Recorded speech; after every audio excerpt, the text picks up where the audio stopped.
Shalom teman-teman remaja. Semoga teman-teman remaja dalam keadaan yang sehat dan selalu bersukacita ya. Bersama aku, Anti, hari ini kita mau merenungkan firman Tuhan. Tapi sebelum merenungkan firman Tuhan, kita berdoa dulu yuk. Tuhan, kami bersyukur atas berkat yang boleh kami terima sampai hari ini. Berkat kasih karunia Tuhan dan penyertaan Tuhan, kami boleh tetap ada dan boleh merasakan kasih-Mu Tuhan. Tuhan, hari ini kami mau merenungkan firman Tuhan. Mari Tuhan hadir dalam setiap hati kami, sehingga firman Tuhan boleh bertumbuh di dalam hati dan kehidupan kami. Terima kasih Tuhan Yesus untuk cinta Tuhan pada kami. Ampuni Tuhan untuk setiap salah dan dosa kami di hadapan-Mu. Kami siap mendengarkan firman Tuhan. Di dalam nama Tuhan Yesus kami berdoa dan mengucap syukur. Haleluya. Amin. Teman-teman, tema renungan kita hari ini adalah tentang puas dan bersyukur. Aku punya sebuah cerita.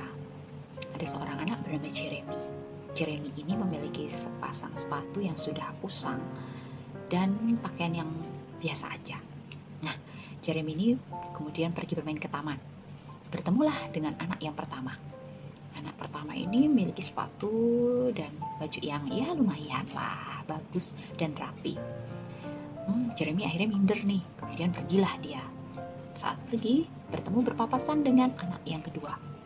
Anak kedua ini juga tak kalah kerennya. Dia pakai sepeda, kemudian sepatunya bagus, dengan bajunya juga keren ya. Akhirnya Jeremy minder, sangat tambah minder.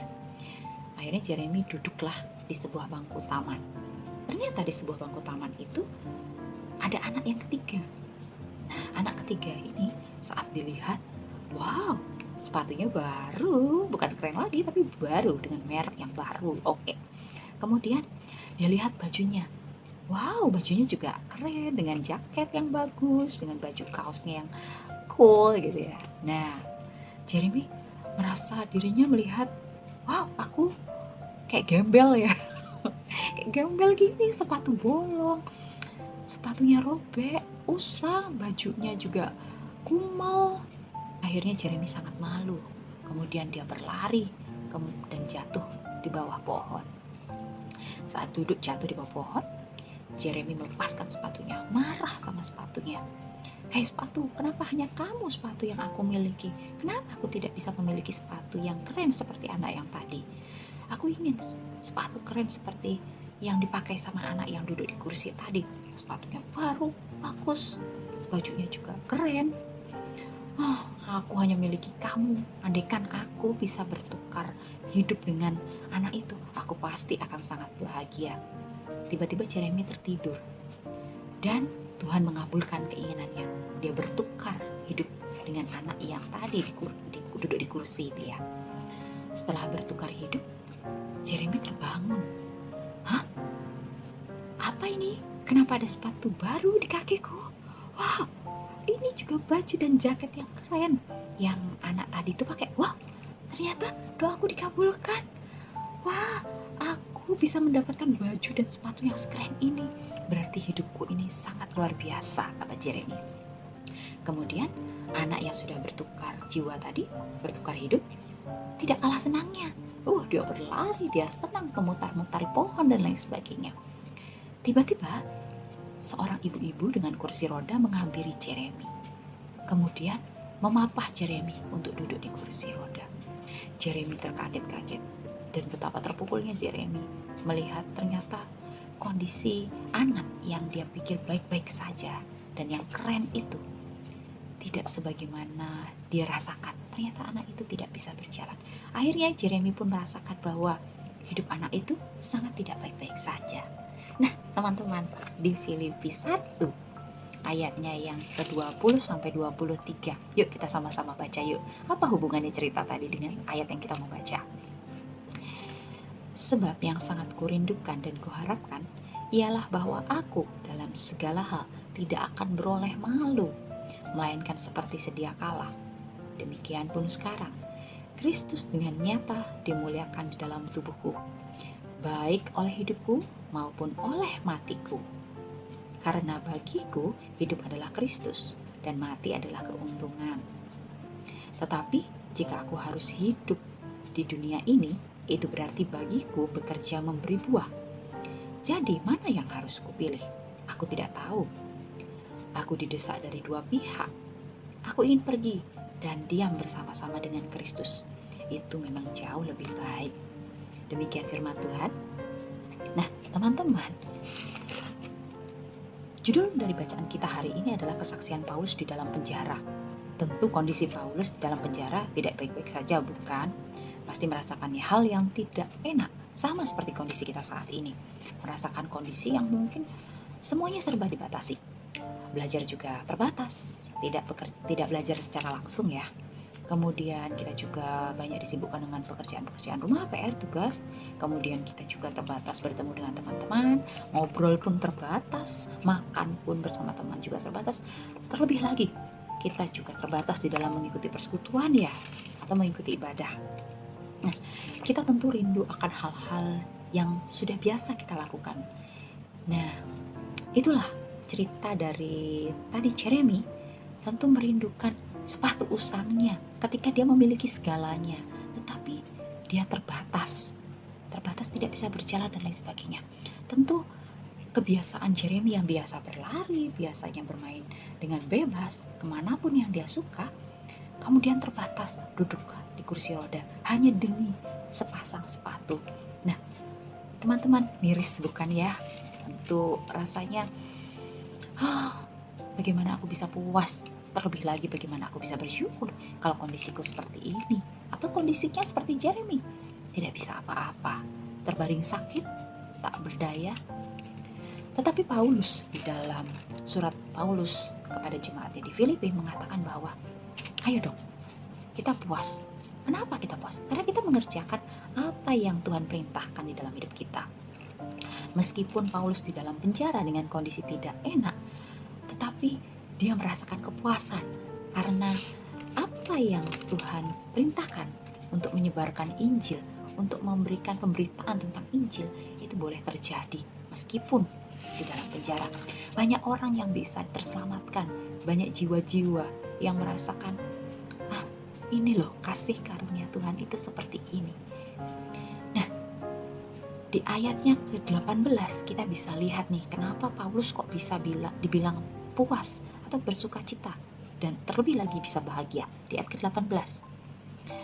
Tetapi tidak mengapa, sebab bagaimanapun juga Kristus diberitakan, baik dengan maksud palsu maupun dengan jujur. Tentang hal itu aku bersuka cita, dan aku tetap bersuka cita. 2 kali loh ya Paulus mengatakan di dalam suratnya, aku bersuka cita, aku tetap bersuka cita. Berarti Paulus merasakan ada kelegaan, ada kepuasan tersendiri ketika firman Tuhan boleh diberitakan bagi jemaat-jemaatnya. Nah, di ayatnya ke-19 lagi coba kita baca sama-sama. Karena aku tahu bahwa kesudahan semuanya ini ialah keselamatanku oleh doamu dan pertolongan Roh Yesus Kristus. Teman-teman, yakin seperti Paulus nih, bahwa di dalam setiap masalah kita, di dalam setiap apapun yang sedang kita alami saat ini, ada pertolongan Tuhan, karena Tuhan tidak pernah meninggalkan kita. Jadi hari ini, sudahkah kita bersyukur? Sudahkah kita puas sama hidup kita? Atau mungkin kita terus mengeluh nih, wah beginilah, wah keadaannya begitulah, aku tidak bisa kemana-mana, setiap mau pergi pakai masker, kemudian pulang kita harus cuci tangan, kemana-mana kita harus cuci tangan, makan pun kita tidak bisa bebas makan di mana saja kita mau, makan di angkringan, rindu banget ya, makan di warteg, apalagi Indomie, Warmindo. Ya, tapi teman-teman yakin Tuhan punya rencana, yakin Tuhan tidak mungkin memberikan kita masalah. Kita bisa loh di rumah, kita masak di rumah Indomie, makan seperti di Warmindo bisa.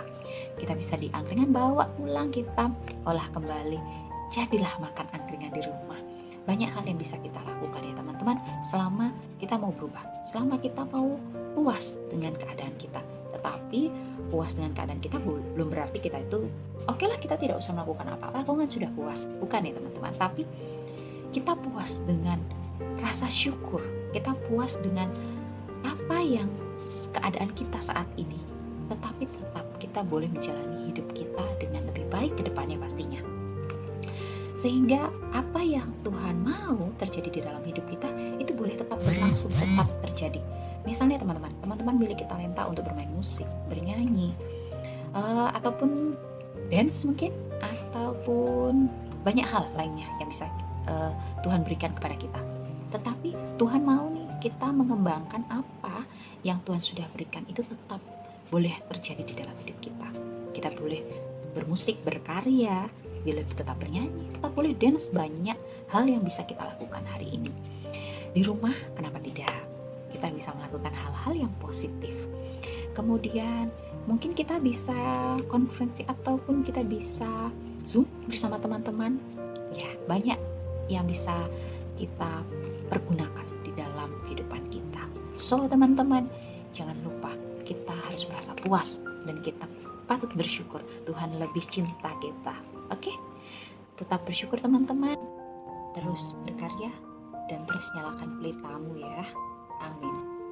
Mari kita berdoa bersama. Tuhan, kami bersyukur hari ini kami boleh menerima firman Tuhan dan boleh merenungkannya bersama-sama.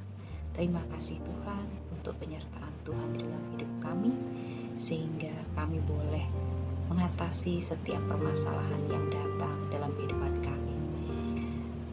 Terima kasih Tuhan untuk cinta kasih Tuhan kepada kami, sehingga saat kami mengalami masalah sekalipun, tangan Tuhan tidak pernah meninggalkan kami. Tuhan, kami juga mau berdoa untuk teman-teman remaja kami. Semoga teman-teman remaja kami selalu dalam penyertaan Tuhan, dalam perlindungan Tuhan, dan dimampukan di dalam menghadapi setiap permasalahan, sehingga teman-teman di remaja juga boleh merasakan puas dan bersyukur atas hidup yang boleh Tuhan berikan kepada teman-teman remaja kami. Terima kasih Tuhan, sertai selalu teman-teman remaja kami di GKJ Sari Mulyo, sehingga pelita dan talenta yang Tuhan berikan kepada teman-teman kami di remaja boleh terus dikembangkan dan boleh terus bersinar. Terima kasih Tuhan, ini doa kami, ampuni setiap salah dan dosa kami ya Tuhan. Di dalam nama Tuhan Yesus kami berdoa dan mengucap syukur. Haleluya, amin. Dadah teman-teman, sampai ketemu lagi ya di renungan berikutnya. Shalom.